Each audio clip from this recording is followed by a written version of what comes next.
Hello everybody, I am here to give you my review of the new film San Andreas starring Dwayne "The Rock" Johnson, released on Friday, May 29th in the US of A, my birthday to say, but yeah, went to go see the film and now I'm here to give you my review and my thoughts of, what I basically thought of the movie. So this is a disaster movie, and we're used to these in Hollywood, right? We're used to seeing these kind of movies. They've been a part of cinema for a really long time now. Judging by the trailer that came out months ago, I think we already kind of knew what to expect going into this movie. At least I thought I did. The movie, it doesn't take a long time to get the destruction going. It happens pretty fast. It doesn't really take long to see some people die too. This is a PG-13 movie, so you can't just go around killing everybody on screen.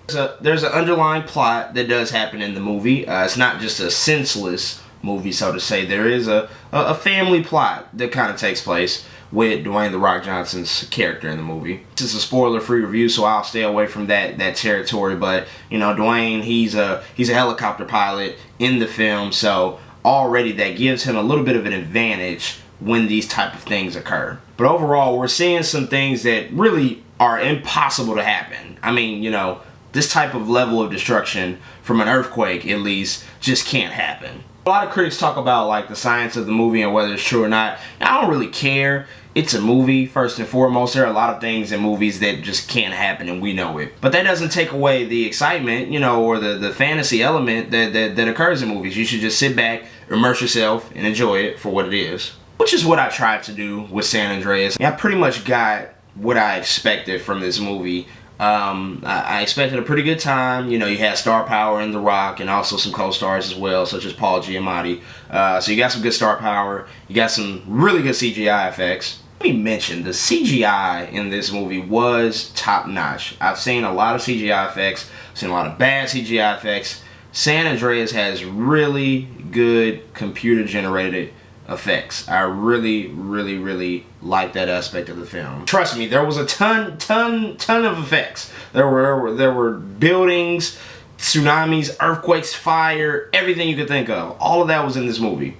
And in order to achieve this large level of destruction, particularly in San Francisco and LA, you have to have some computer generated effects to do this large scale, destruction. I'm just glad that they were able to do it correctly and to make it look beautiful. Speaking of LA and San Francisco, those two cities always get the shit knocked out of them in every single movie I see about like some sort of war, destruction, whatever it is. Godzilla that came out last year, you got Rise of the Planet of the Apes, you got Battle of LA, you got X-Men. You have so many movies that have destroyed these two cities. The Golden Gate Bridge, like my goodness, they always love to play with that in these movies. Like, that bridge has gotten destroyed so many times, I've lost count. And that's besides the point. Besides that seems to be like a reoccurring thing in film lately. Overall, I do think the movie was good. I think it was well paced. Like I said, it didn't exceed expectations.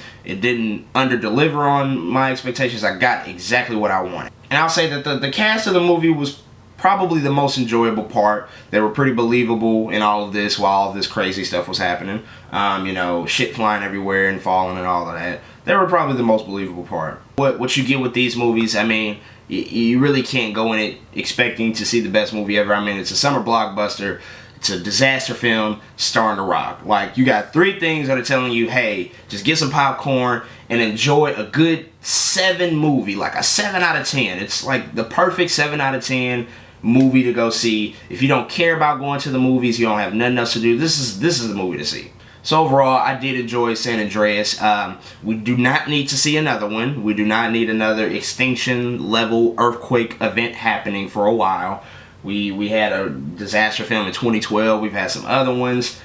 Let's give it a rest for a while. Let's not do a sequel. I think it should be good with what it is. Let's just keep San Andreas as is. So overall, I would give the film a 7 out of 10. Like I said, it's a really just good film, just good. It doesn't do too much. It ends at the right time. It's only 114 minutes long. I'll give it a 7 out of 10 for a good movie. So with that being said, go check out my written review as well on my website. to coincide with this. And as always, follow me on Twitter and Instagram and any other social media that you may have. Stay tuned, I might have more.